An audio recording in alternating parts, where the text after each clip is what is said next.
Good afternoon, everyone. All right, that's good. We want some energy here. So, Josh is going to tell you to ask questions. You definitely ask questions. It's after lunch. You know, we got to make sure we get this thing pepped up. It's dark in here, so let's make this interactive and have a little bit of fun. So, I'm Brian Benson. I'm an innovation consultant here at Bright Idea, and welcome to our workshop, Pitch: Taking Innovation to the Next Level. Over the past couple of days, we've been talking a lot about what makes for a successful innovation program, building your foundation, tracking the right metrics, getting the appropriate level of buy-in, and knowing when to make a pivot. We hear terms like innovate or die and reference the cautionary tales of companies that refuse to make that pivot while consumer needs changed and technology advanced. I want to tell you about a local success story here in the Bay Area, and a household name you're all familiar with. Just over 100 years ago, in Oakland, California, the Electro-Alkaline Company was formed as America's first commercial liquid bleach company.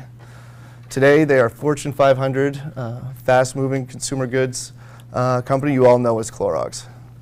Why have they been able to succeed where so many others have failed? By taking an innovative approach to creating, developing, and marketing their products. Today we're going to talk about one of Clorox's signature crowdsourced innovation events, Innovent, and how they're leveraging the Bright Idea app Pitch to set themselves up for the next 100 years. And I'd like to welcome Josh Robinson from Clorox's Open Innovation team. Thank you very much for thanks for the kind introduction there, Brian. All right, so we're going to start off with a softball, like our fearless leader likes to do. Yeah. An easy one with a good answer. So what is it that got you in innovation, got you thinking about innovation? So I think it was kind of in my DNA from a young age.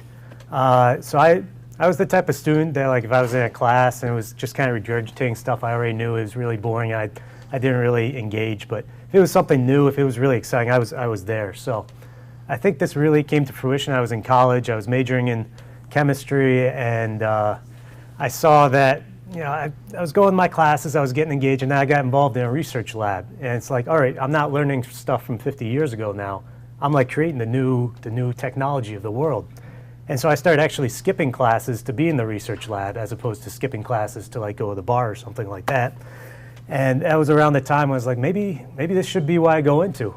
So that path led me to decide to go to grad school, which was still a question if that was a correct career path or not. So I went and pursued a PhD in chemistry with a focus on nanobiotechnology, which is not a term many of you guys have heard of because it's a very new field, and that's what attracted me to it. It wasn't like an old, like organic chemistry has been around for 100 years. Bio-nanotechnology, I kind of made up that term for my thesis. So how did that work? Maybe, yeah, I graduated. They let me get out. It was actually really a great way to go through grad school because I was getting to like create the field. We were the first people taking certain materials. We were the first ones to take graphene and make it a biological use. We were the first ones to do a lot of things, which makes it really easy to publish papers and really easy to graduate early. So that's my innovation background, what got me excited. Awesome. All right, so you're this young, brilliant mind, just leaving college, armed with a PhD. Young, broke mind. Broke mind, Yep. Broke, brilliant. But what was it you were looking to do? What were you going to do with this knowledge you had? So I was sitting there in grad school, about ready to graduate. I had a lot of papers in an area that had zero commercialization possibility because no one really wants to stick pencil lead into your bloodstream to cure cancer. So usually that leads you into the professor route, but for a variety of reasons, I was like, I don't want to be a professor. I want to move into industry. And I had a friend of mine, my wife's college roommate, had been working at Clorox, and so I was like, hey, they're hiring PhD scientists, PhD chemists. I'm ready to go. I applied, and I did not get in. They kindly said thanks, but no thanks. And so I actually ended up at a medical diagnostic company called Beckman Coulter, and they had a 1-year scientific development program. And this really intrigued me because I was like, I'm doing all this research in the lab, creating like this whole new field. This is awesome. There's zero chance no one's ever going to see this stuff. But with the business scientific development program, it's like, all right, I'm going to combine some science, combine some business, learn how to actually commercialize stuff that gets into people's hands. So I did a 1-year rotational program. It was really nice because I got to pick the sites I went to. So it was 4 months in each site. I kind of arranged it: fall in LA, winter in Miami, spring in Indianapolis, where I'm from. So that was a nice little planning on my part. And so I ended up a job there and kind of transitioned to a role as a product manager for particle and protein characterization. Not the most exciting thing in the world, but you're basically probing the new frontier of like all biological medicine and new materials. And I was excited by the job quite a bit. All right. And so how long did you stay there? So I was there for about 2 years, and then I got a call from my old PhD advisor. And this was in the middle of the snowiest winter that Indianapolis had ever had. And he's calling me back from the Bay Area. He's like, I'm going to start a company. I'm putting in all my own money. You just have to show up and help me found the company. I was like, all right, back in the Bay Area, no snow. I got no kids, no home. I can pack up and go. So after 2 years, I came back out to the Bay Area to start a biotech company. Drove on out with 3 bags of clothes in my car because my wife was still finishing up a job for another 3 months. It was kind of like the Silicon Valley, the HBO show. I don't know if you guys know that. It was kind of that nightmare. It was really similar. Like, I'm in an apartment. I don't even have a chair. Like, a month into being out here, a buddy was coming over to watch some DVDs. And I'm like, I need to buy two chairs, I think. Like, he can't just sit on the floor like I've been doing for 4 weeks. And so got the startup going, super high stress, but it's, you know, you're in innovation there. You are creating the new. If you're not the one creating it, company's gone, you're out of a job. Your wife gets to say, I told you so, with a big I told you so. That was not what I wanted to have happen. And it really gave me a innovation through the fire hose is how I describe it. I learned everything from innovative waste management techniques to save money to PR, and really focusing a lot on R&D to understand what a customer needs, what they're willing to buy, and what investors are willing to invest in. And we had a funny story where basically Silicon Valley, the show, came out the same time we were starting the company. And I realized watching that show, it's like a horror movie for me because I'm like, I'm living this. It's all the painful moments everyone else is laughing at. I'm like, this just happened to me. We actually, one of the ideas pitched on that show was one that we had pitched to a startup accelerator like 2 days earlier. And I'm like, I think we stole this from HBO. We're screwed. So you didn't get a writing credit for that? No, I somehow got into the accelerator. So apparently they weren't watching the show, because if they were, they'd be like, this is the exact same thing that this actor had just pitched. So that was where I found myself a couple years ago, was in the startup, high stress, tons of innovation, decent amount of frustration. All right, so were you long for that world, or you're looking to, maybe do something a little different? So I was actually grabbing beers or whiskey one night with the same person at Clorox who had tried to recruit me over a few years before. And I was basically complaining about it. It's like, I love being in the startup world. It's great, like, it's exciting. We're looking to create all these partnerships. I'm meeting all these great people, like peer networks growing. But there's no resources to do what we need to do. Like, to execute the ideas that we're like coming up with, we just don't have the financial backing. There's no structure in place. We don't have any of the resources around. I'm just airing my frustrations. And she's like, hey, by the way, there's like a job opening in this open innovation group at Clorox that kind of has everything you want, doesn't have any of those frustrations you have. So I went back to my computer that evening and applied, got a call the next morning, and now here I am in the open innovation group at Clorox. All right. So yeah, you mentioned that you weren't quite ready, to join Clorox like right out of school, and then you got this education, working for Beckman Coulter, and then for the startup. So when you joined Clorox, did you feel you were ready, and that the culture lived up to the reputation? Yeah. So to answer the first part, I am very glad that Clorox rejected me the first time around. The chance to go external, work in a couple different fields, work in areas that really kind of were partnership focused, customer focused, networking focused, gave me a really strong breadth that I might not have had if I just stayed within one company. And I think if I had joined Clorox right away, I might not still be there. Whereas now I've came with all that background experience, I'm able to be a much more productive team member and get to do a little bit more exciting projects right off the bat. And so when I joined Clorox, it was one of those pleasant surprises. I'm like and I'm like, this is a 100-year-old company, but it really is, it's pretty innovative. They're like, they're walking the walk, they're talking the talk. I think I got that right, maybe vice versa. But they had, events all around innovation. All their R&D teams were kind of focused. There was an innovation piece to each one. They had an annual idea competition, just company-wide, to bring out innovative products. And the team I was on was all about the new, the greatest trends, the next partnerships to go to. Our areas like covered with cool-looking gadgets of all kind, and it's like, it's the environment that I wanted, and it had the resources. So if we wanted to go pursue a project, it's not like we're going to beg some VC for money and hope that our company doesn't go under in the 2 months since then. If Clorox goes under, I think, well, I really screwed up if Clorox goes under because of me. So, yeah. Whereas the startup, if it went under, it was on me. Right. So maybe talking about some of those events, one of those was InEvent, which is, what we're here to talk about today. So you tell us what InEvent was like in those days and how long it had been around? Yeah, so InEvent was a company-wide innovation challenge that basically submit your ideas for new Clorox products, and it had been around since 2011. It was a pet project of a former CEO that we had, and it kind of took off when it was launched. People were very excited. They have a lot of projects to share. And so it'd been around for 5 years when I joined. And I was really excited when I heard about it. I'm like, so, there's ways to get products out there throughout the normal channels. Like, it's not that usual 3-year process. If I have a good idea, it's going to get acted upon. I love the mindset behind it. I love the vision behind it and the enthusiasm. I didn't really like the execution quite so much. And so here we actually have the first idea I submitted, which wasn't very good, by the way. It was a really bad idea. And that's not really, it didn't draw me. It's not a fun interface. It was really clunky to use. And despite all that, we still had a pretty good amount of participation throughout Clorox. I think the first year, about 625 people participated out of an 8,000 person company. And we were able to see some really good successes from this program. Do you want me to speak about the structure a little bit? Or? Sure, yeah, give people some background on how the flow works. Yeah, so basically it was organized into 3 rounds. The first round was whatever idea you have that's Clorox focused, bring it on in.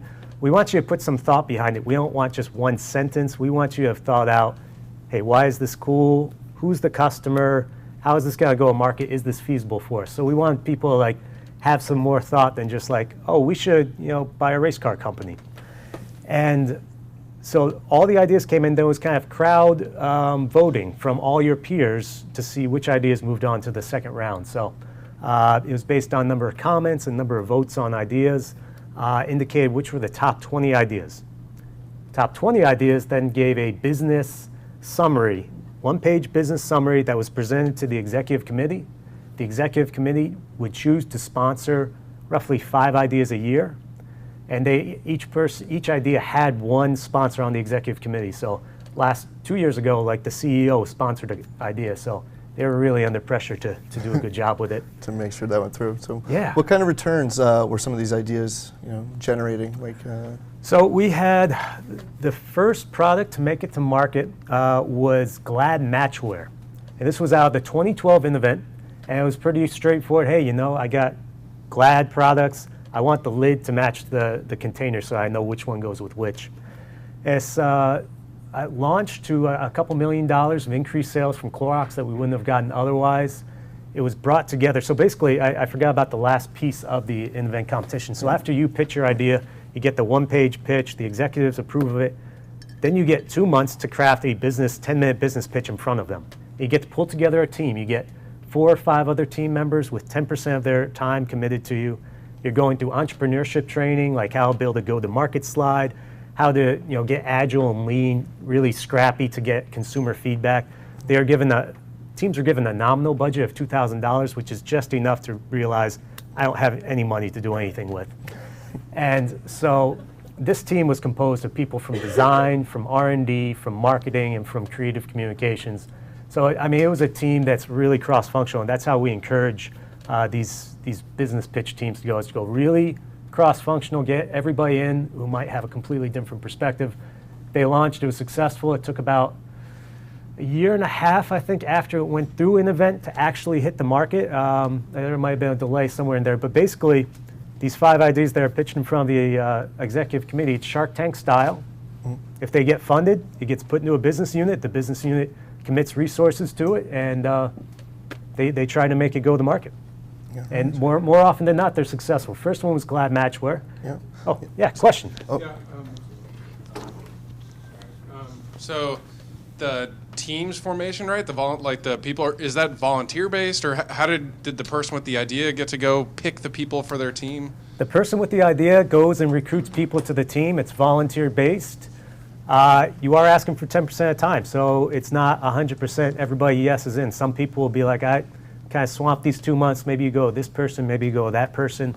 I did a team this last year, and I got probably 2 no's for every 1 yes.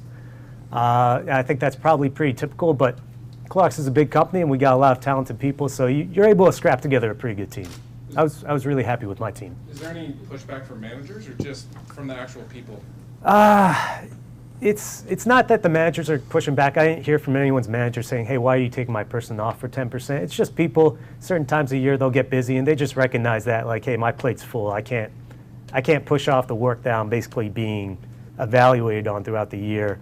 Whereas other people are like, yeah, it's a slow time. I got some time to commit to this, and I would really love the face-to-face exposure with the executive committee to have the chance to meet the CEO, the CFO, and have them hear me pitch an idea. Just a follow-up question. Yep. So you have the person pitching the idea, and then they ask for volunteers. Is that correct? Yes, that is correct. Now, if they aren't able to find volunteers themselves, or if they're in a function that doesn't really work with other functions, the people running the program, myself and a couple of my teammates, will help find them teammates. So we'll help facilitate if they're not able to do it on their own. And what sort of size team were you looking at, or was there optimal size, or? The teams are almost always 4, 5, or 6 people, so they kind of keep it pretty small, and we do encourage it to be very cross-functional, so we don't want all 4 people from sales or all 4 people from manufacturing or something like that. Okay, and the support team you were talking about, were they part of that team, or they come in later once they made through the pitch? You have to team? make it through the first 2 rounds as a single person, championing your idea, getting people to vote for it, building your business case, and then after that, you get to build your support team of 4 to 5 people to build that pitch in front of the executive committee. So you have 2 months to work with them, and then you're pitching in front of the executive committee with that group. Okay, so first step is basically your involuntary group, but second step, you get that support sort of team. The second step is actually, it's a handoff of the idea to the business unit. Okay. So that team will no longer really be involved in executing, because we have a really good ability to execute projects within Clorox. We've optimized that after 100 some odd years. You'd hope we would. So it kind of goes into the business unit, and the teams can stay involved to some degree if they want, but it's really a straight handoff to the business unit at that point. All right. More. So the business unit that takes over each idea, do they go grab the idea, or is it a tell from one of these executives to you're going to go execute this idea? It's a tell from one of the executives. So basically the executives are evaluating. They're the ones who are going to be committing resources in that room to fund the project, and they're going to be carving out of their budget to make it happen. So it's not 100% perfect. Sometimes ideas kind of get dropped, and it's like, well, we thought we had funding, things changed with the business, we're going to have to put this project on delay. And so sometimes you'll see a project that you thought might come out in a year, gets delayed a year, comes out 2 years later. So it's a work in progress, and this is something that next year, as I talk about our program for next year, we're going to try to get more business unit involvement early on so that they have more of a stake in each project and they have more input early on. And the most successful products, the ones that do hit the market and kind of go seamlessly, are the ones that have communicated with the business unit they think that it will live in ahead of time. So they're aware of, hey, we got this product, we got this commercial innovation coming down the pipeline. All right. So Another question. One more question, right? Yeah, Okay. Good more. All right. sure. Thank you. Hey, Josh. So for the business units, are you the only source where they bring in the ideas, or do they have? I mean, are there any channels that they actually take in all these projects into their area? So let me make sure I get the question right. So you're wondering, is this the only way to feed ideas into business units from outside the business unit? Or No. So it would be the other way around. So for the business units, right? So they have all these different projects in, right? So, Yep. You're one channel that actually put it in. So are you the only channel, or do No, they have? we are. They have their own internal channels and own. Basically, he's asking where do the ideas come for business units. So our Kingsford business unit is going to have their own pipeline, 3-year pipeline of ideas that they're going to be working against and they're resourcing against. And this is kind of a side channel to bring in additional ideas. And since we only have 5 ideas pitched in front of the executive committee each year in this competition, maybe 2 to 3 go forward, and we have 9 different business units, it's not a major source of ideas for them. It's really a way for ideas that wouldn't otherwise be able to get into the system. So someone, like if I have an idea for Kingsford, I am not the person who is defining strategy for Kingsford. So I wouldn't be able to just get my idea in there unless I started talking and networking with a lot of people. And my boss might be like, why are you spending all your time hanging out with the Kingsford folk? So this is a way really to champion ideas that otherwise wouldn't survive. Great. Thank you. Yeah, we'll do one more. And then All right, one more question, then we'll get back to talk. How do you deal with IP for this? Do people have to have submitted patents or something before they submit their idea onto the InnoVent website? So this is all internal. It's all internal employees we've all signed away our patent rights. So there's no IP around it, no IP protection around, because if you have an idea within it, Clorox already owns the idea. And if it's an idea that there currently isn't patents around, but there needs to be patents, then the team will work to get that in place. Got it. But this is entirely internally focused, so there's no external people, so no real worry about conflict of IP, who owns what. Yeah, and then the person who originally championed the idea, after the business unit takes it, that initial person's gone from it? Like, do they stay involved? Do they go work on it? Do they get a piece of the revenue? Is there any sort of non-recognition based reward for that? Yes, so they will help with the handoff, by the way. So they will help make it a smooth handoff to the business unit. And we have a reward. There is a monetary award that comes with it. It's not tied to revenue because we don't want it to just be about revenue. If you have a great idea for a cultural change or something like that, there might not be direct revenue, but there is a set amount in place that people get. So there's a monetary award. It's not life-changing. No one's made a millionaire off of this, but it's enough that people are a little excited about it. Okay. all right. Great questions. Yeah. So we want to talk about another product. Yeah, thanks for being awake, everybody. yeah. I appreciate it. Yeah, so there's another product that came out of the early years of InnoVent. Yeah, this one came out from 2014 or so, 2015, and this is one that's, sometimes people have ideas for great products that might not be the most comfortable thing in the world to talk about, but they're like, hey, I see a need out there. And so this was from InnoVent Idea Ant Flow, and it was a cleaning treatment that hit stores last year. So it was about 2 years from InnoVent to hitting the stores. Once again, a couple $1 million incremental sales to Clorox expected from an idea that, basically the ROI on these ideas is huge because there's $2,000 in resource to a team, and they're creating these $2 to $5 million ideas. Right. And so to be clear, like that revenue sits with your team for how long? So how long are you attributed to that? So we look at the revenue for the first year as kind of incremental sales to the business, and then from then on, it's already baked in. So we're looking at how much money are we making the first year the product's on the market. And the funding for this event comes out of the Open Innovation team. Okay. And then post first year, the revenue just sits within the business line. Yeah. Open Innovation doesn't get the revenue either. It's No. not like we get the extra, hey, you guys made $5 million extra, here your budget's $5 million more. It's just a nice pat on the back, and we get to keep our jobs a little bit longer. It's very much a good thing. I'm all for not being homeless, so that's why I like it. It's a smart move. Yeah, it's a bold career strategy, but All right. So now these ideas all came from before InnoVent was part of Open Innovation. Yep. So these were the first innovations or first years where it wasn't part of Open Innovation. In 2016, Open Innovation team took over this. So we got this part passed over to us, and we really wanted to shift the focus a lot. So before, a lot of it was very product focused. We wanted to bring in and get people thinking about more commercial innovations, more business model innovations, because new products are tough to make. You got to work on manufacturing, and they're easy to think of. We want to challenge people's thinking, make them think more innovatively. So there's a lot more focus on expand the range of products and ideas that would be brought in. And there's a lot of focus placed on the entrepreneurship training because we want people to be able to go back to their jobs and take the scrappy work that they're doing in our program and apply that to their day-to-day job. And so to date, we've had, I think, 190 people have gone through the entrepreneurship training. We bring in external people who are in the startup space to lead these trainings, people who work on crafting VC pitches.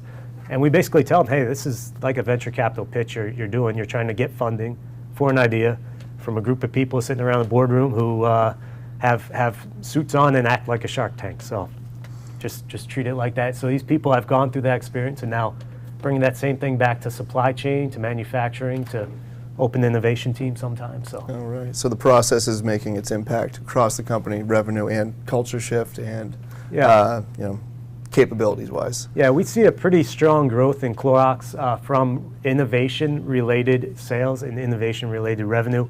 And we have to think that part of that is due to this innovation entrepreneurial mindset that we're infusing throughout the company.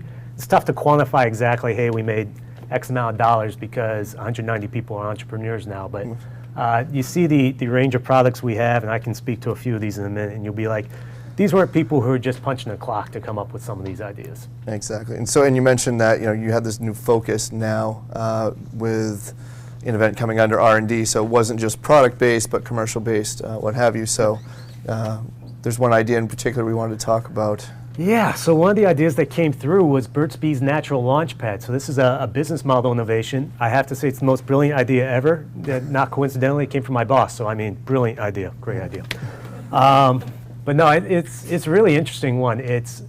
We didn't necessarily want to run a corporate VC arm, and we didn't have necessarily the pieces in place to devote the resources to run a true accelerator program from recruiting startups through a demo day.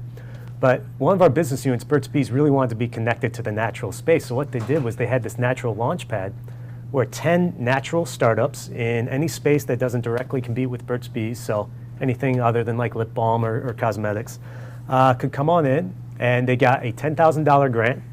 They got a two-day training session with the Burt's Bees and Clorox executives on how to build their company, so business development training, marketing training, sales training. They were part of a 10 startup cohort, so they now had this peer network in the startup space and in the natural space, which is even more difficult to navigate. And Burt's Bees took no equity, but the one thing that we asked for was the right of first refusal. So if they're going to go sell themselves, we want to also be involved in that bidding process to have a chance to acquire the best and brightest. And the first cohort went through in 2016. I believe one has already been acquired. So 10% success rate is pretty good in the startup world. That is quite good. And then what other value did Burt's Bees get from this and kind of making this investment? So I think we heard from the stakeholder, one of the GMs with Burt's Bees was basically like, hey, if we don't acquire any of these companies, it was still worth it just for the presence, the PR around it, the social media awareness, and the beacon that we provided to the natural startup community of, hey, we're on your team, we're here, we're a good partner to work with. So there was a lot of kind of that soft metrics around the social media buzz that we were able to attract that was really positive and was worth the investment in the program. Right. I think we have a couple products up here on the table. So I can point out some of the interesting ones. So one is regrained bars. This is based in San Francisco. They took spent beer grains and made granola bars. Some people really like the taste of the granola bars. I might be a little bit more picky myself. We have essential wipes, just kind of a simple wipe on the go when you just need to kind of like you're at the gym, you want to furl or wash your brow real quick. Just have this, very easy to go. And then an essential oils line called Calma Mama. I had a couple more, but as I was bringing them here, people took them from Clorox. They're like, oh, let me try that. And I was like, okay, I'll bring two. But so we had a lot of great companies come out of it. We had our second batch just successfully go through 2 weeks ago, and the Burt's Bees has committed to a third year for it as well, which is beyond what was even initially pitched in Innovent. So, wow, it's pretty great. So now you've got Innovent under R&D. You're getting this change in ideas, and more changes were coming. Yeah. So we had been on you guys saw the old platform. it didn't wow you. It wasn't user-friendly. It kind of looked like a message board from the 90s. So around mid-2016, we started evaluating. We're like, we need to bring in a platform that's going to make it really easy for the user, have single sign-on. They go on in, they see some graphics that are going to excite them, make it really easy. Go in, click, submit your idea.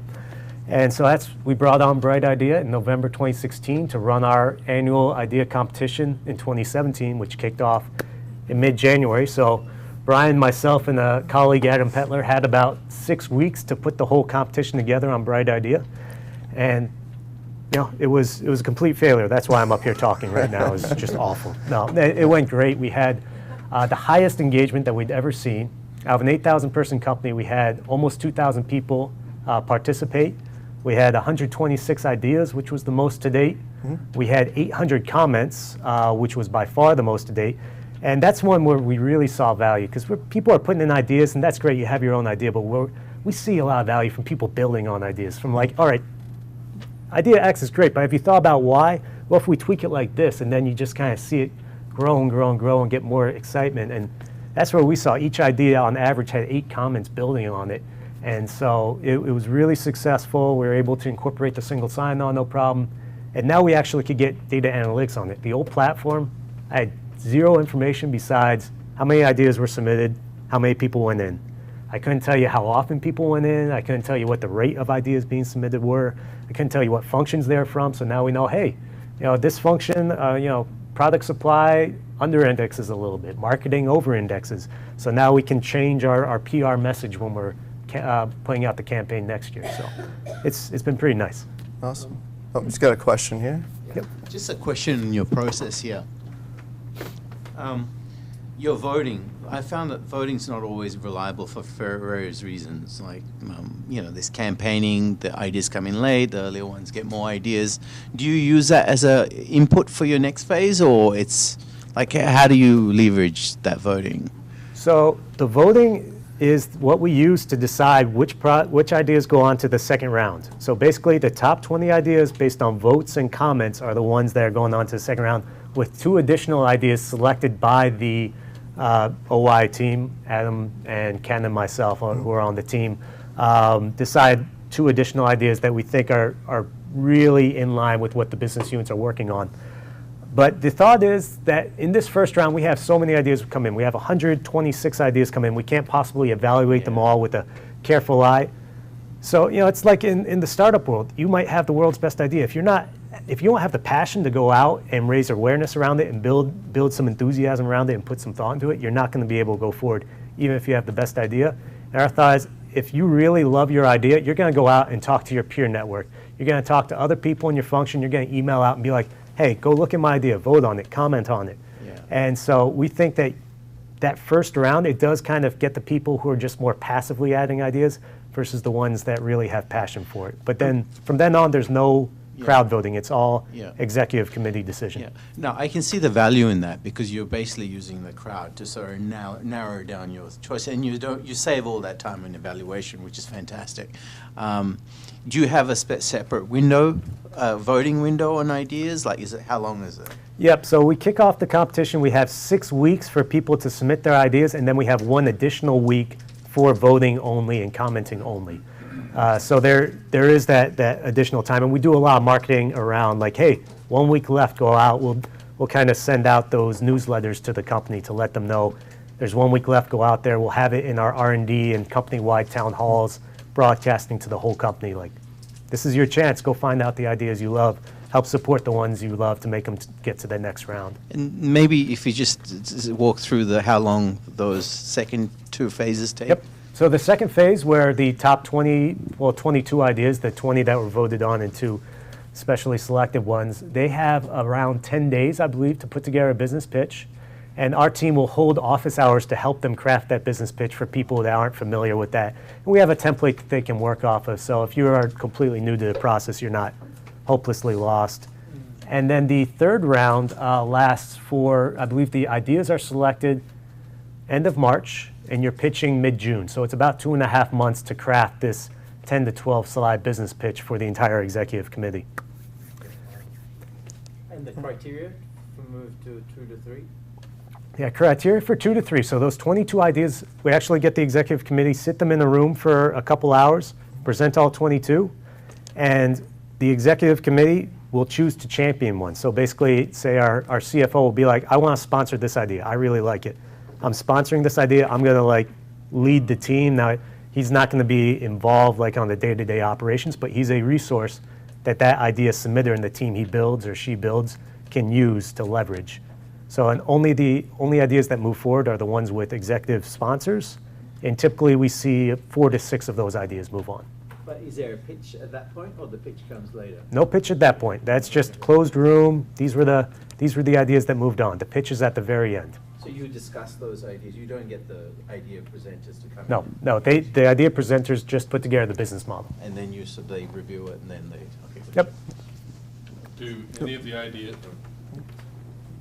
Are there any of the ideas that don't have executive support? Are any of those ideas moved forward? Nope. You have to have someone on the executive committee decide that this is an idea that's going to fit within a business unit. If your idea doesn't move forward, we see a lot of people take an idea one year, submit it again the next year because it might not have been the right time for it then, but a year later, that's when it fits the business need. Do you have then a terminology for projects that are like shelved or killed or what? Do you have anything that, to keep them from being a negative connotation, I guess? So we don't have any sort of terminology around ideas that don't move forward. We pretty much just champion the ones that do move forward and say those not selected, feel free to participate next year with your great ideas. We have a culture within Clorox that's pretty understanding and it doesn't get too hurt if their idea doesn't move forward. And so it's a pretty positive culture in general. We tend to celebrate our successes and then our failures are just viewed as more of like a learning process. And that's why we see like someone will submit the same idea 2 years in a row and the second year get through because now they realize this is the passion I need and this is how I need to incorporate it in with the business strategy. So, is there any chance that Clorox would be open to hosting other companies to come in to look at your innovation system? I think that's above my pay grade. No, I mean we work with a lot of external vendors. Some of them are in the innovation space. We work with a lot of different companies that help design our research and innovation, and so that's just a constantly evolving process. As you're a 100-year-old company trying to keep up with the 5-year-old, Casper mattresses of the world and Cliff Bars, we gotta be constantly innovating on our innovation. And I think Bright Idea is a good example of that. That's right. So we're going to talk about one particular idea that came out of this year first, and then maybe touch on a couple of other things. So. Yeah. All right. Oh. Yeah, sorry about that. No, go for it. All right. Josh, so, this is a great program. I mean, lots of great nuggets that I pull from. So what did you do with the ideas that did not get selected? Did you actually purge them out, or you just leave it there as a reference library for folks to come in? And We're leaving it there as a reference library. We don't expect or push people to use it as a reference library, but it is there for historical context. And I have a little pet project I was mentioning, Brian, that someday I really want to take some sort of natural language processing tool to all the ideas that have been there year after year after year to see how the themes evolve over time, to see if we are actually becoming more innovative in the ideas we're submitting. Are they all just product focused, or are we moving more towards partnerships and business models and different commercialization activities and consumer focused things? So this is a nugget of mine that eventually someday I'll get to, but for now we'll keep them as a reference library, and if people need to look back, they can. Great. There could be a Bright Idea product model. I think I might mention that to Genevieve this morning. So. But that's similar to the innovation fund app that came out. It's similar. Sorry. It's similar. This is the process steps are similar to the iLab. Sorry. So really the process that we use here is very closely tied into pitch. So that was the app that was used, for this for an event. So we, talked about it as we got started in late, November, and it, It's a pretty quick conversation. It's like, all right, we have all these apps. How you want to run your innovation program? We're like, well, it's it's a business pitch in front of the executives from a bunch of ideas narrowed down, and Brian's like, all right, we got a pitch app. Let's see how this works. And so it was really intuitive once we saw, hey, this is what the pitch app does. This is exactly what we need to do for our program. The one thing I'm thinking, though, in the future is we could use some of those other apps to help those round 3 teams as they build out their presentation. They could have that workspace in there, and that might be pretty good. So with the platform now, are you going to continue to do this event, or are you going to try and scale it off the platform? So let's jump ahead a little bit, but we Yeah. do have plans. We do have InEvent 2.0 in mind for next year. And so what you might have heard me mention is a lot of the ideas coming in, $2 million to $5 million ideas, which are great ROI. But we really want to chase those $50 million ideas and $100 million ideas. And those, to really make them happen, they have to have, right now we have a completely wide open innovation context. Pitch whatever idea you want. What we envision is having business units tell us what their big problems are and what they're trying to go after, the general category for these big ideas, build those in as kind of guardrails into the competition, and then have the business units be involved very early on to help collaborate on these ideas as they grow, perhaps do hackathons to really test them out early on. It's still a work in progress on what we're going to do, but that's the next evolution for this contest, we think. And we probably... That's just a mechanical question about the selection process. We've done similar events, okay? And a big company, a lot of executives, and the executives, if they're in front of an audience, they're reticent to, select a winner and obviously create a bunch of losers. Do you do it at an event, or is it have an audience in any way? This is like a Shark Tank with the TV cameras shut off. So you go up to the top floor of the Clorox building in Oakland, 24th floor. You're in their executive boardroom. You're pitching in front of them for 10, 15 minutes. 5 teams, 6 teams pitch, and then it's a closed door session with no one but the executives and then the facilitators in the room, having them talk about the ideas and which ones are going to go forward. Is that intentional on your part, or is that the kind of way it was done when you came in? Is that the way it was run? That was the way it was run when we came in, but that's the way that we've thought it through, and we want to keep it that way. Because we do have a positive culture within Clorox, but part of that is people would not be willing to share their true ideas if they were being broadcast out to 8,000 people. Because sometimes you do have to say, hey, this idea is not going to go forward for these reasons. And you might not want to share that reasons company-wide. It might have to tie the strategy in some way that you might not really want to broadcast. It's painful. I just tell you, it's both ends of the spectrum for me, because we've done it both ways, and I think that the sad part about that is that lesson never gets taught then to everybody. I know it's painful, and you don't want to make it personal, but it just, I understand exactly what you're saying. So, and there are notes shared with the team that are more comprehensive about why it didn't go forward, and there's a little blurb company-wide on, hey, this was selected, this needs some tweaking, not quite ready for business unit, or Clorox decided not to go forward. do you ever go back, if you did, I'm sorry, I'm asking a follow-up question, but did you ever go back, like, did you really have a product that came back a second year and was selected? Yes. That wasn't Yeah. selected? Did you ever go back and circle back why that was selected in the second year as maybe a lessons learned for other people to see where an opportunity lies? I don't think we've actually really championed what happened, why that second time. That's been happening a couple times. Several ideas have had that happen. So that's a pretty good idea to just basically highlight how you can take your idea that failed one year and turn it into a possible winning idea. I like The that. final one I would have is, do the executives, are they really looking for transformational, or are they looking incremental? I mean, do you have to coach them to go more, to go bigger, or are they thinking that already? The new InEvent 2.0 going after the bigger idea is championed from our CEO on down. He's on board. They want the big ideas. They want the ideas that they can champion Clorox as an innovative culture to their shareholders out there.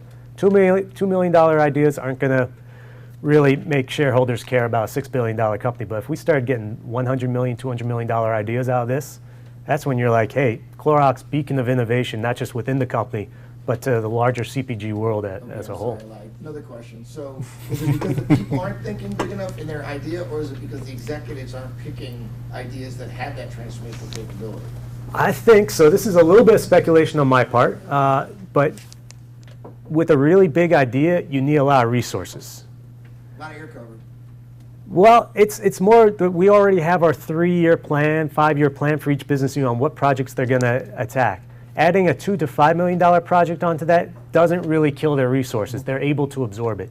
If you ask them to add on a $100 million idea without them being bought in, they're going to say, I don't have the resources. There's no way we can execute this. So that's why we want to get the business units involved from the start, have them declare their problems so that they already have this space and resource carved out so that it can fit in. And we think that's one of the bigger hurdles preventing it from going forward. Yeah. And we'll test and find out. Yeah, and I think that. The last one, I'm sorry. So is Please. the problem based off of customer input, or is this a industry-based problem? Like when you're going to the because this is really, I think this is a common level of pain here. So when you go to the business unit, what problem are they solving? I mean, is it truly they're looking for new markets, or are they actually dealing with something that's business related? So our business units kind of, they have different tiers of research projects. Some are just looking for, hey, Burt's Bees wants a strawberry lip balm out there to complement our pomegranate lip balm. And some of them are more going after new markets or new technologies. And some might be just, hey, we want to create a whole category on our own. And so those ideas have kind of different levels of rewards. And I think we'd be encouraging our business units to select ideas for Innovent 2.0 that are of that more broader scope. Yeah. So, what value do you think there is directly about getting the business units involved earlier, aside from like championing, problems or issues that they're trying to solve or where they're looking? But what else, you think will make this effective? Well, getting their expertise in early is also awesome because this project that someone's championing who's not familiar with the business unit, they might not realize that this idea has already been pitched 2 years ago and died for reasons X, Y, Z.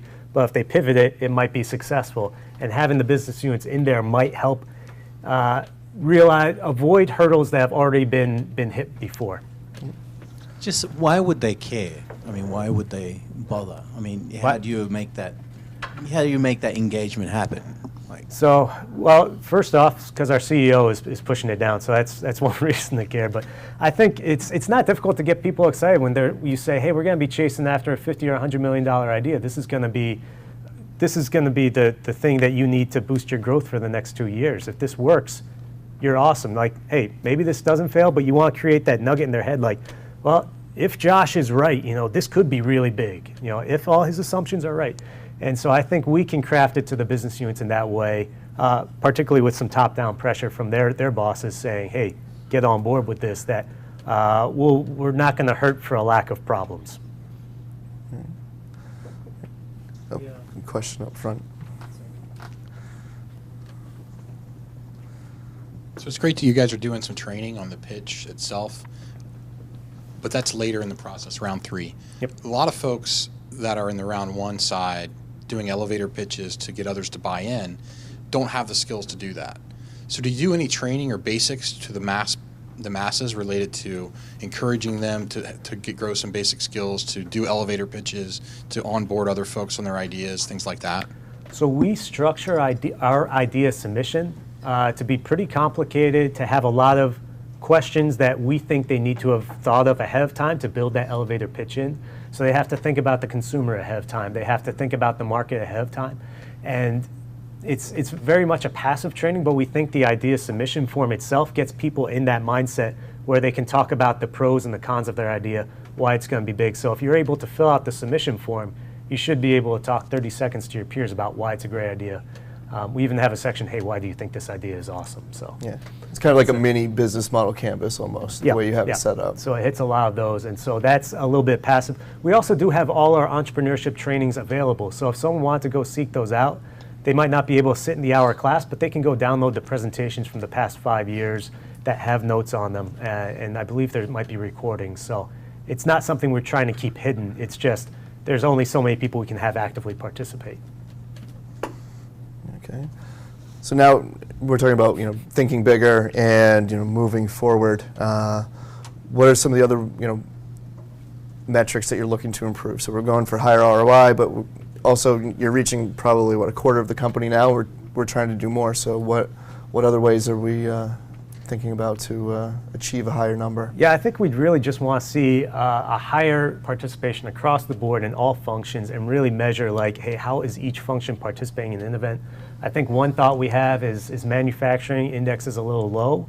They don't have a computer in front of them to enter in the information. So when I heard about the Alexa app, my mind sparked like, all right, the Alexa app in the break room, that's one way to get our manufacturing plant out in Rogers, Arkansas, to be talking about ideas and submitting them in.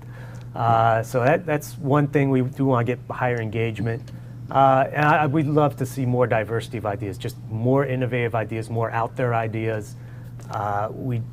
Products are great, but going beyond the products to really transformational things, talking about digital transformation. If someone had a great digital campaign, that'd be amazing. Like, hey, let's digitize this process within the company. That'd be an awesome innovative idea to see, and that's what we're hoping to see more of. Well, speaking of awesome innovative ideas, we probably should at least talk briefly about the idea that won this year. Yeah, so the idea that won this year, 3 ideas were selected to go forward. This one actually, so in June, the Kingsford plus Movember partnership was pitched, and it was selected to go forward as the winner. And just last week, a press release went out saying Kingsford and Movember are a partner, $40,000 donated to Men's Health, expected $2 million bump to Kingsford revenue without any change in product, just a social media campaign, and hopefully blow it out with new bags next year. And we had these nice little mugs to Kingsford campaign, mustache on one side. All the executives got those in the pitch. And Whose idea was it? so that idea may have come from me while me and Brian were building the platform. I put it in there almost as a joke, and I was like, this idea might have legs. And so I put together my team, which was all female. So in the pitch, as the only male, I was the one who had to grow out a mustache because I'm championing. Was it a real mustache or? It was a real mustache. I spent 6 weeks growing it. I will never grow a mustache again. My wife hated it. I hated it. And so the first time the CEO sees me pitch, I got this cheesy mustache on. But So next time you go back, you're gonna have to grow a mustache. Nope. I highlighted in the presentation, I'm like, I grew this mustache for this project. That's my passion, because I hate this mustache, which is a little tough because our CFO has a really nice mustache. So I was, in a way, digging on him a little bit, but they took it well. All right. So that really brings us to the end of our presentation. So we're talking about how Clorox used one specific event to help position themselves for the next 100 years. They've survived the first 100, and now they're changing the way that they're using this one event to go from $2 million ideas to $5 million ideas to 50 and 100. So as you see here, the number of products that Clorox touches is amazing. The first time I saw this slide, I realized that 11 of these items out of 14 are in my house, and I had no idea. And Josh can maybe talk to some of the other products that are up here, like Brita water filters, and there's a nice story there. Yeah, my teammate who's on paternity leave right now, he got to do a nice little program around Brita, working with Steph Curry's agent to write copy for him. And me and him kind of split work, so 50-50 chance I got that project, but instead I'm up here chatting with you instead of Steph Curry. I know. Sorry about that. Apparently I did something wrong. We do try to come up with some innovative things. So this is our Soyve very, very teriyaki sauce. These people were on Shark Tank, and they were acquired by Clorox. And we actually created a partnership earlier this year with them, with Chef, which is a company that goes into your house and cooks meals with their own food. And we're a big company. We could have funded this ourselves, but we wanted to see if this idea had legs. We actually ran it as a Kickstarter campaign. It received Kickstarter funding, and now there's a Soyve plus Chef partnership. And I'm bringing Chef in for a brainstorm next week on a different project because they like partnering with us, and they're pretty friendly folk. That's pretty awesome. All right. So we've got just a couple of minutes left. Any other questions from the audience? All right. Can you describe what your entrepreneurship program looks like? Like how long does it take? How do you train people? What topics? Yeah, so it is a 2-month program, so it goes throughout pretty much the entire round 3. So round 3 is 2.5 months. 2 months of it, there are weekly events. So it's anywhere from a 2-hour to 6-hour event once a week, and it covers a variety of topics that you need to build a business pitch. So it's almost like an accelerator program within Clorox. So they'll have go-to-market classes. They'll have ways to get the voice of the customer in scrappy ways. So, hey, this is how you can do easy surveys. This is how you can go do consumer research. They'll talk about different things that you're going to need to build into the campaign, understanding how to crunch the financials and estimate a market size. There's a class on that. So there's, I believe, 8 classes in total taught by people who are really experts in that area. So our new business development group teaches the market size estimation.